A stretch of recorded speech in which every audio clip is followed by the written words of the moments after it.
Unang taon ng dekada 90. 11 taong gulang ako nang dinala ako ng aking ama na si Papa Using sa lugar nila sa Mindanao, sa isang barangay sa North Cotabato.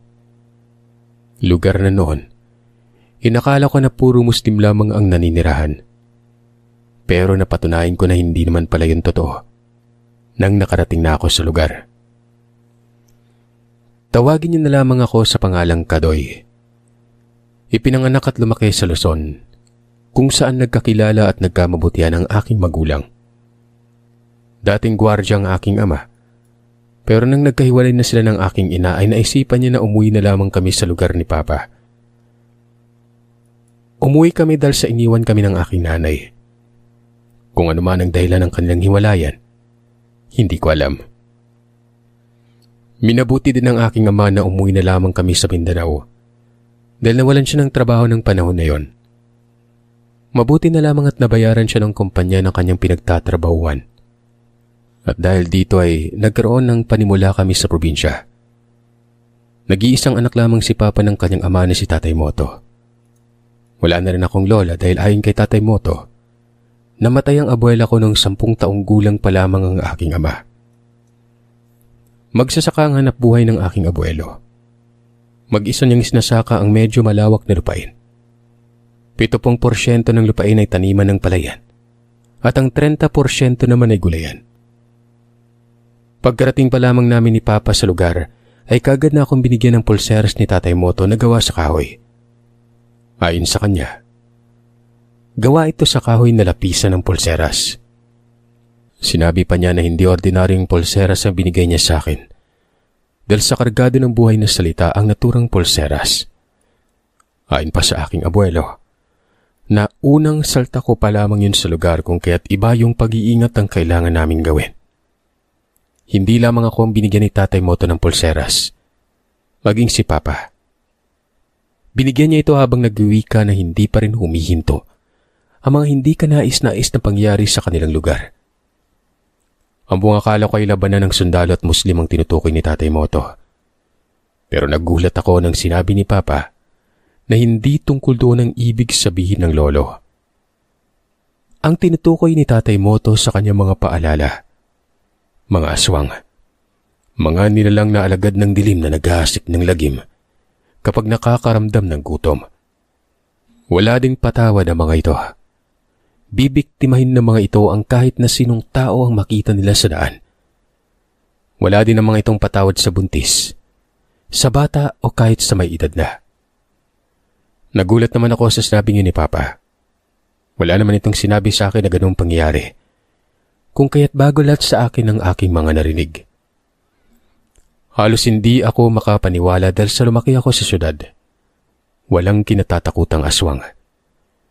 Tanging mga adik lamang ang pantakot sa amin ng mga matatandang naroroon sa lugar namin noon. Pero ngayong nandito na ako sa lugar nila Papa, aswang naman ang panakot nila sa akin. Dahil doon ay napailing na lamang ako ng ulo habang umingiti ng tahimik. Hindi kasi ako makapaniwala na naniniwala si Papa sa aswang.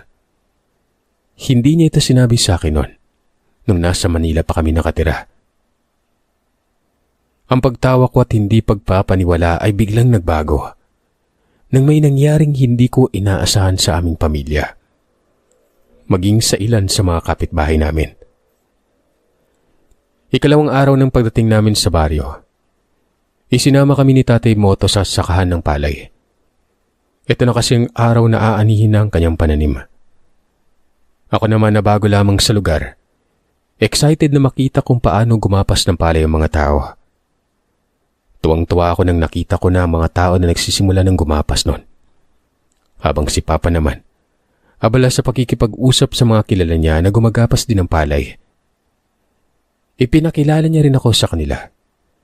2 sa kanila ang nakatira din sa lupain ni Tatay Moto, kung kaya't ipinakilala nila ako sa mga anak nila.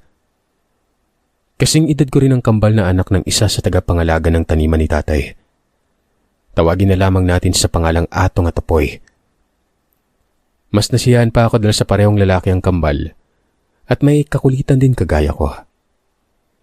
Isinama nila ako sa paglilibot sa bukid at tinuturuan nila ako sa mga halaman na mga pananim na naroroon. Lalo na sa mga bagay na hindi ko naman nakikita sa syudad. Sila din ang nagturo sa akin kung paanong maglakad sa pilapil sa gitna ng palayan. Hanggang sa napansin ng isa sa kambal ang suot kong pulseras. Mabuti naman at binigyan ka rin ni Lolo Moto ng pangontra sa aswang. Pwede pala tayo maligo sa sapa dahil may proteksyon ka naman kagaya namin eh. Sabi ni Atong, habang pinapakita niya sa akin ang suot-suot niyang pulseras. Namangha ako nun. Lumapit din sa amin si Apoy at pinakita niya rin ang suot niyang pulseras na kagaya ng sa amin. Dito ay napatanong na ako ng, totoo ba talaga yung mga aswang? Hindi pa ako nakakita nung kahit isa eh. Sumagot naman ng kambal na totoo ang mga ito. Sinabi din nila na may nabiktima na rin na tagalugar nila at kakilala pa nilang nabiktimang bata. Halos hindi ako makapaniwala sa mga sinabi nilang yon. Pero ang pag-uusap namin tungkol sa aswang ay napalitan ng saya nang nakarating na kami sa puno ng bayabas na hitik sa bunga. Naging abala kami sa pag-akyat na kahit nahihirapan ako sa pag-akyat noon, hindi ako sumuko hanggat hindi ako natuto. Mula sa puno ng bayabas ay tanaw namin ng mga tao na umaani ng palay. Kung kaya tuwang-tuwa kami. Hanggang sa bigla na lamang na nahimik si Opoy. Nang tanungin namin ni Atong kung anong nangyari, itinuro na lamang nito ang isang matandang lalaki sa hindi kalayuan. Natawa pa ako nang nakita ko yung matanda na animoy. Nakakita ito ng nakakamanghang bagay. Habang pinapanood kaming tatlo sa taas ng bayabas. Nakakatawa ang reaksyon na katitig sa akin ng mga oras na yon, mula sa kanyang kinatatayuan. Tinanong ko si Atong kung kilala ba nila ang matanda. Tanging pagtango na lamang ang isinagot nito at mabilis na niya kaming niyaya na bumalik na sa kinaroroonan ni Papa at Tatay Moto. Dahil sa nakita ko na seryoso na ang kambal kung kahit pumayag na rin ako, na bumalik na rin sa kinaroroonan nila Papa. Nalingunan ko pa ang matanda na nakasunod sa amin. Ang kaninang nakakatawang itsura nito. Bigla na lamang akong nakaramdam ng takot. Hindi ko alam kung ano ang sasabihin ko nang nakita ko ang tila ba nananabik nitong itsura. Pero nang makalapit na ako ng tuluyan kay Tatay Moto, ay bigla na lamang huminto ang matanda sa paghabol sa amin. Kagad naman akong nilingon ni Tatay Moto at nagulat pa si Tatay nang nakita niyang hinihingal ako sa pagod. Saan ba kayo galing, Apo? Ba't hinihingal ka? Hindi ako kagad nakasagot. Ilonggo kasi ang pagtanong na yun ng tatay kung kaya't pinoproseso pa ng utak ko kung anong ibig niyang sabihin. Si Opoy nang sumagot sa tanong na yun. Nakita namin si Apoy, Bot. Nakakatakot ang uri ng paningin niya kay Gadoy Atang. Pagkikwento ni Opoy kay Tatay Moto. Tatang kasi ang tawag nila sa aking abuelo. Dahil sa sinabi na yon ng kaibigan ko kung kaya't kaagad na tinanaw ni Tatay ang aming pinanggalingan. Nakita niya pa ang matanda na nasa hindi kalayuan. Nang nakita nito ang paglingon ni Tatay, dali-dali itong tumalikod at tuluyan ng umalis sa lugar. Dahil doon ay kaagad akong hinawakan ni Tatay Moto sa bunbunan. Kasunod nito ay nakarinig ako ng pabulong na orasyon. Pagkatapos niyang gawin yon, hinipa niya ang aking bunbunan, bagay na ipinagtataka ko naman kung para saan yon. Sinubukan kong tanungin si Tatay at ayon sa kanya, tinatanggal niya ang anumang marka na pinapalipad ng naturang matanda sa hangin. Nagulat naman ako nang sinabi ni Tatay. Sa isip-isip ko, paano naman ako magawang marka ng aswang gayong wala namang lumapit sa amin na kahit ano eh. Sinabihan ako ni Tatay Moto na huwag akong lumayo sa paningin nila ni Papa. Tumango na lamang ako sa kanilang sinabi. Doon na lamang ako naglaro kasama ang kambal sa ginawang pahingahan ni Papa. Magkahilerang sanga lang naman yun ang puno ng Madre de Cacao. Pagkatapos ay tinapalan niya ng dahon ng saging para gawing panangga sa init ng sikat ng araw. Nagkwentuhan na lamang kaming tatlo doon hanggang sa sumapit ng oras ng tanghalian. Ang nanay na kambal na si Aling Tere ang nagluto ng pananghalian nun. Paanang baboy yun na may sawg na langka. Masaya kaming nagtanghalian na tatlo. Si Papa ay natuwa dahil nagkaroon ako kaagad ng mga kaibigan. Mabuti na lamang din dahil marunong at biyasa sa Tagalog ang kambal kung kaya't nagkakaintindihan kaming tatlo. Maayos naman na natapos ang pag-aani nila ng araw na yon. Nagkaroon na maraming palay sa bahay na nilagay lang naman sa maliit na imbakan ni Tatay Moto na nakatirik sa bakuran lamang ng bahay.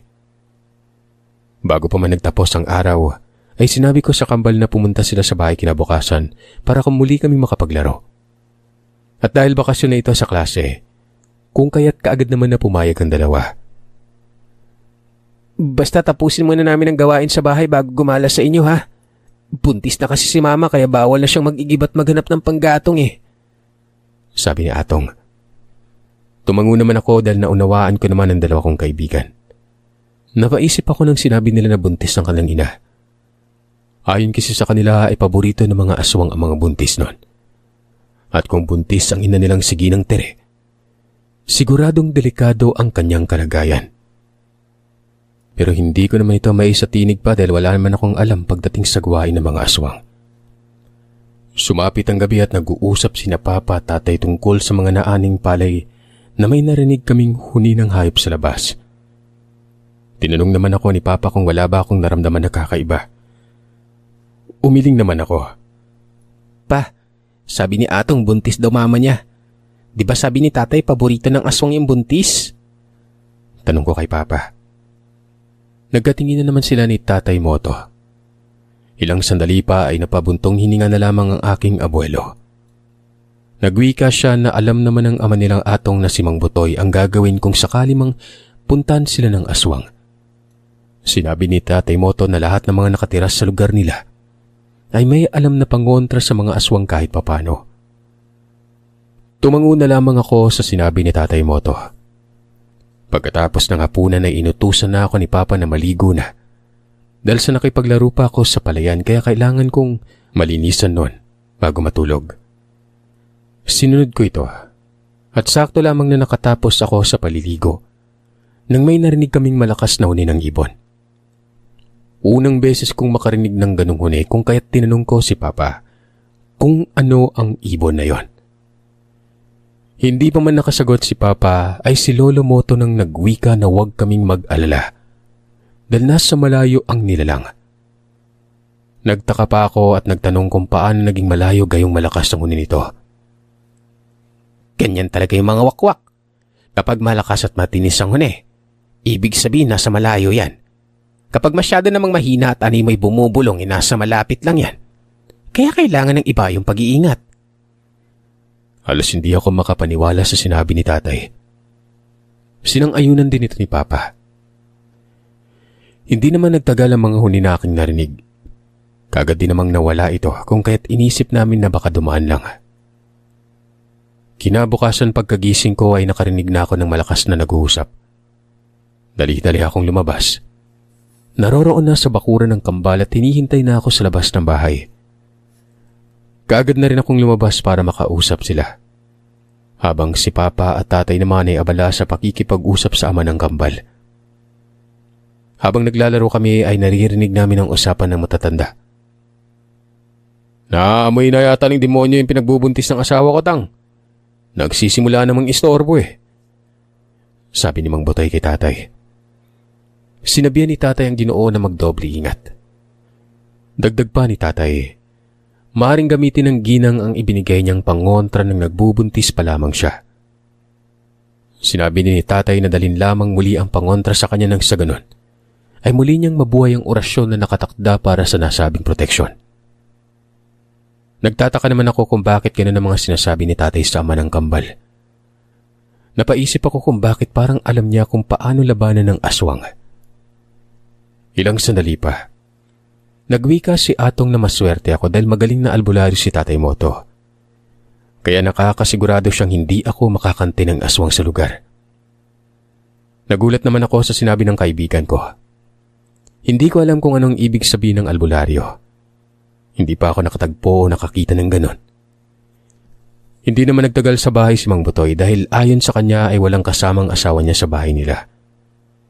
Kailangan niya rin magbilad ng palay na hati niya sa naani nila ng palayan na inaasikaso niya. Habang ako ay sinabihan ni Papa na pumasok ng puna para makakain ng almusal. Sinama ko na rin ang kaibigan kong kambal nang sa ganon ay masaya ang aming pagkain dahil may kasalo kami. Habang kumakain ay niyaya ako ng kambal na pumunta sa kanila. Pinayagan naman ako ni Papa at Tatay ng umagang yon. Sabay kami kay Tatay papunta sa bahay ng kambal. Habang naglalakad, kinausap kami ni Tatay na huwag pumunta sa sapa na nasa dulo ng aming lupain. Ayon sa kanya, delikado ang lugar na yon para sa aming mga bata.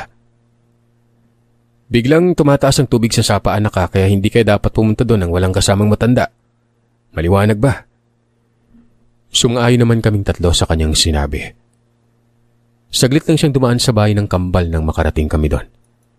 Sinabihan niya si Mang Butoy na dadaanan niyan lang ako mamayang tanghali kapag tapos na siya sa pupuntahan niya. Aalis si Mang Butoy. Pupunta sa bayan para bumili ng kakailanganin sa sakahan. Masaya kaming naglalaro sa bakuran ng kambal. Sila din ang nag-aalaga sa ilang baboy ni Tatay kung kaya't naaliw kami sa panonood sa mga ito. Hanggang sa naisipan namin na umakyat sa punong santol na noon ay hitik sa bunga. At habang masaya kaming namimitas ng bunga ng santol na yon, nasipat ko na may tao sa bandang likuran na bahagi ng bahay ng kambal. Tinitigan ko ang nakita kong tao at napagtanto ko na ang matandang yon na nakita ko kahapon sa palayan. Sumenyas ako kay Atong. Itinuro ko sa kanya ang kinaroroonan ng matanda. Nahintakutan pa kami nang mapansin namin na itong gumagapang palapit sa kulungan ng baboy kung saan naroroon ang ginang at nagpapakain sa mga yon. Nagulat kami ni Atong nang nakita namin si Upoy na bigla niyang binato ng hilaw na bunga ng santol ang matanda. Naglalaway ng matandang yon habang gumagapang. Tinamaan sa ulo ang matanda. Dahilan para tumangyala ito ng tingin. Pero bigla itong umilag nang muli itong tatamaan ng bunga ng santol. Sa sunod-sunod na pagbato ng kambal, napilitang umatras ang matandang ito. Nahintakutan pa ako ng pagtingala nito sa puno ay nagtama ang aming paninging dalawa. Doon ko nakita ang mapupula nitong mga mata at nakakatakot nitong mukha kahit pa mataas ng araw. Hindi ako nakaimik. Samantalang ang kambal naman ay nagsisisigaw na may aswang.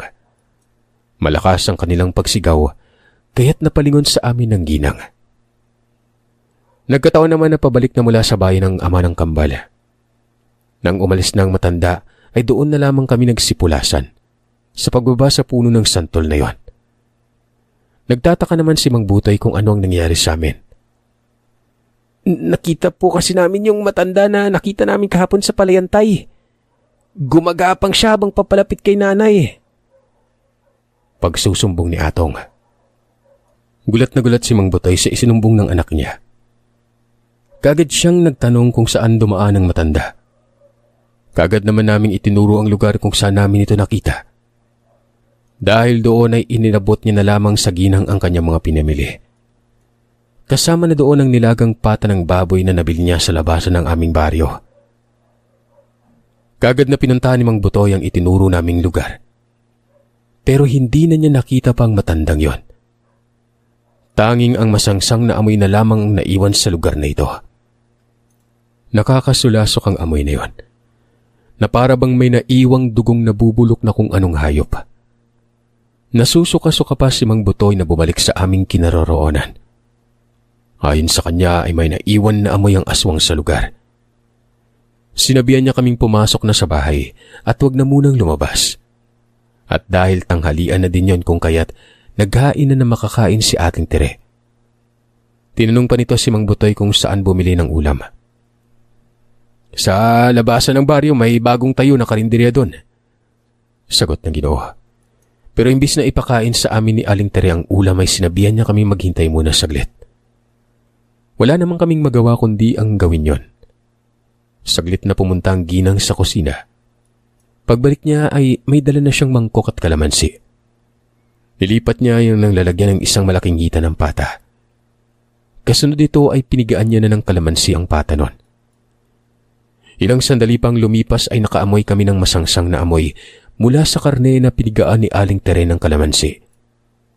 Nasuka pa ako nang nakita ko ang uod na gumagalaw-galaw sa karne. Hilaw din ang nabubulok na karne na yon. Kung kaya't hindi ko napigilan ng masuka nang makita ko.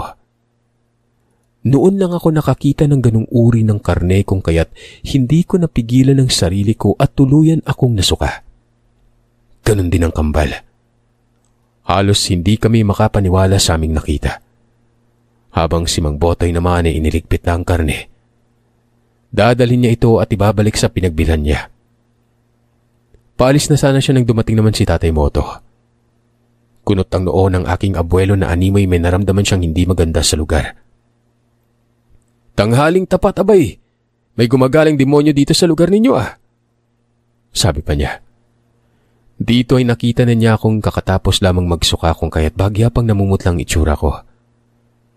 Nagtanong siya kung ano ang nangyari. Kagad namang ipinakita ni Mang Botoy sa kanya. Napamura si Tatay Moto nang nakita niyang karne.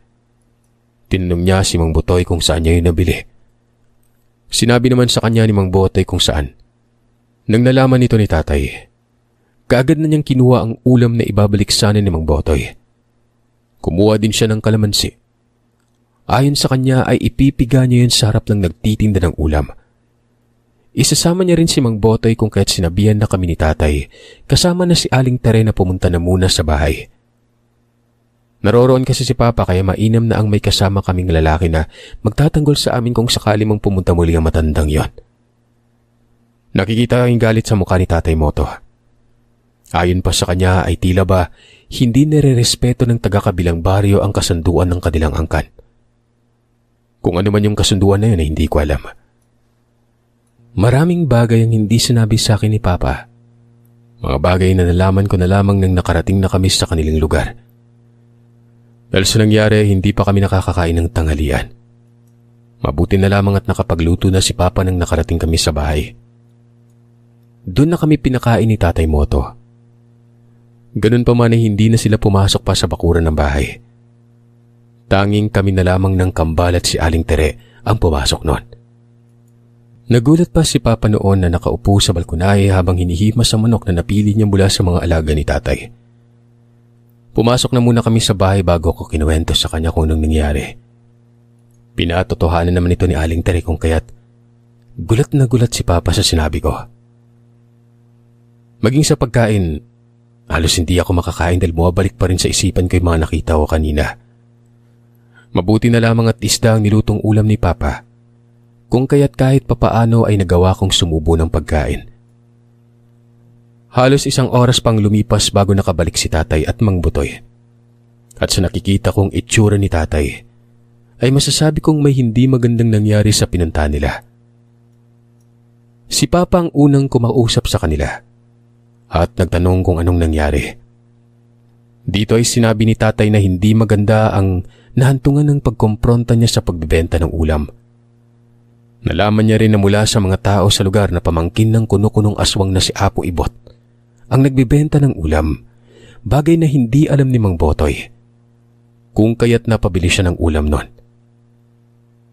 "Ilang beses ka na bang nakabili ng ulam doon, Botoy?"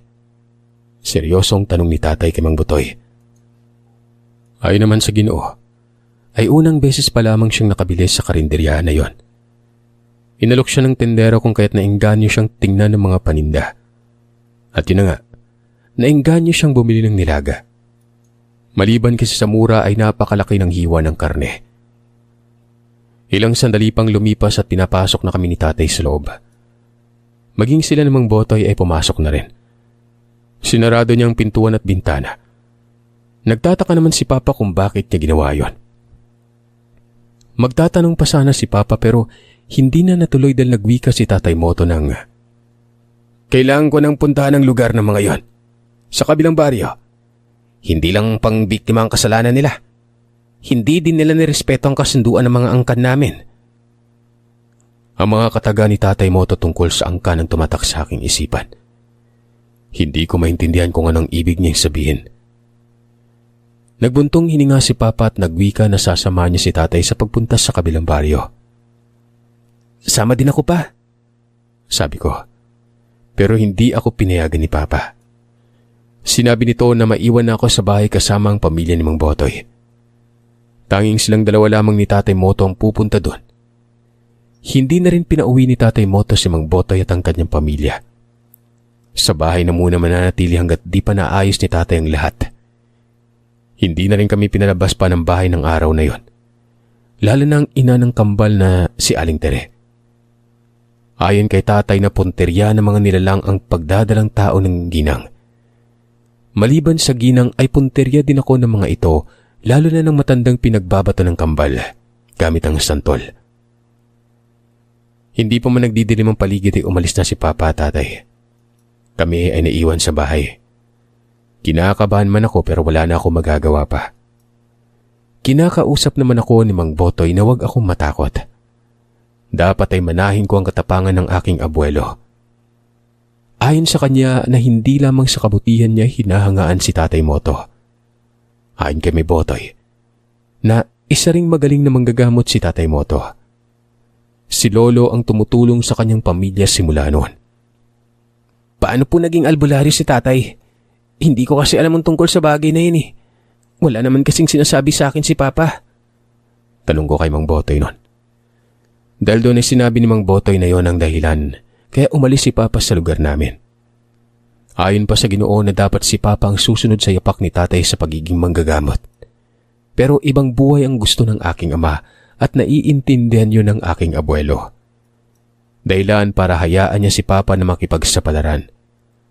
Hanggang sa ito nang umuwi si Papa na may anak na at ako ang batang yon. Tangulang na yung naisagot ko sa lahat ng sinabi sa akin Mang Botoy. Bawat oras, dumudungaw ako sa bintana para alamin kung umuwi na ba sila Papa at Tatay. Pero sumapit na lamang ang 9:00 ng gabi. Hindi pa rin sila nakakauwi nun. Nakapaligo na ako at nakabihis pang tulog pero wala pa rin sila Papa. 11:00 ng gabi. Doon pa lamang naming narinig ang boses nilang dalawa. Pero hindi naman kagad pinagbuksan ni Mang Botoy sila Papa. Nais nitong makasigurado na sila Papa nga iyon na Tatay kung kaya't kumuha ito ng lumang takip ng kaldero at gumawa ng siga. Nilagyan niya rin ito ng palaspas at insenso. Tsaka guma at pinausukan ng buong bahay bago niya binuksan ang pintuan. Wala namang nangyari sa 2 tao na nasa labas ng bahay noon. Kung kaya't nawala ang agam-agam namin sa kanila. Maayos na nakapasok sila Papa at Tatay sa bahay. Doon pa lamang ako nakahinga ng maluwag. Doon lang din ako nakaramdam ng gutom dahil simula tanghali ay hindi ako nakakain ng maayos.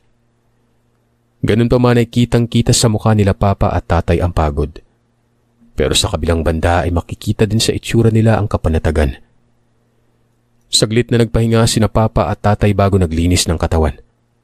Nakita ko pa sa braso ni Papa at Tatay ang mga galos na animoy nagmula sa mahaba at matalim na mga kuko ng hayop.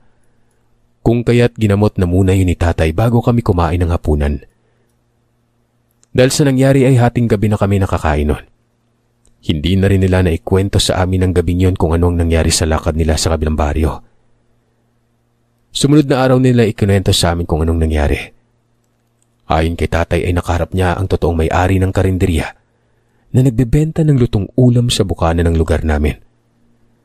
Nalaman din nila na pinatay ang pinakamatanda na namumuno sa kanilang angkan, dahilan para mag-isip ang kanyang nasasakupan na sa baryo ni Tatay na disgrasya ang kanilang pinuno. Kung kaya't naisipan nilang maghigante. Pero nung huli, hindi na nila nagawa. Dahil nalaman nila na hindi naman sa lugar namin na disgrasya ang kanilang pinuno. Pero ayon kay Tatay ay hinamon siya ng duelo ng humalili sa namatay na pinunong yon. Kasama sa napagkasunduan nila kung sino man ang matalo sa laban, ay umalis sa lugar nila at magpakalayo-layo na. Hindi yun tinanggihan ni Tatay. At nanalo siya. Napatay niya ang humahaliling pinuno. Dahilan para nagpa siya ng umalis sa baryo ang naiwan sa angkan nito. Ang mga bakas ng kalmot sa braso ni Papa ay nangyari ng isa sa mga nasasagupan ng nasabing pinuno. Ang nagtangkang atakihin sana siya. Pero kaagad niya rin itong nakita kung kaya't maging siya ay napaaway na rin. Pero kagaya ng kinahantungan ng pinuno nila, wala din itong nagawa. Hindi na rin nagtangkap ang umatake ang naiwan sa kanilang angkan. Nilisan na namang ito ang baryo at lumipat na sa ibang lugar. Kung saan man lumipat ang mga ito ay malakas ang kutob ni Tatay. Sa ibang bahagi lang din ng Mindanao. Humanga ako kay Tatay Moto nang nalaman ko ang kanyang ginawa. Kahit kay Papa. Kahit hindi ko alam na may kakayahan pala siya makipaglaban sa mga nilalang ng dilim at nagawa niyang magtagumpay. Sa North Cotabato na ako nagpatuloy sa pag-aaral. Kasama ko ang kambal sa pagpasok sa eskwelahan dahil nasa parehong baitang lang naman kaming tatlo. Nakakarinig pa rin kami ng mga pangyaring patungkol sa aswang. Ganun pa man wala namang nangyari na masama sa amin. Naniniwala na ako na totoo ang mga kwento ng aking mga kaklase. Base na rin sa mga nasaksihan ko na pangyari sa amin nun. Lalo pa at nakaharap ng aking papa at abuelo ang mga nilalang na ito.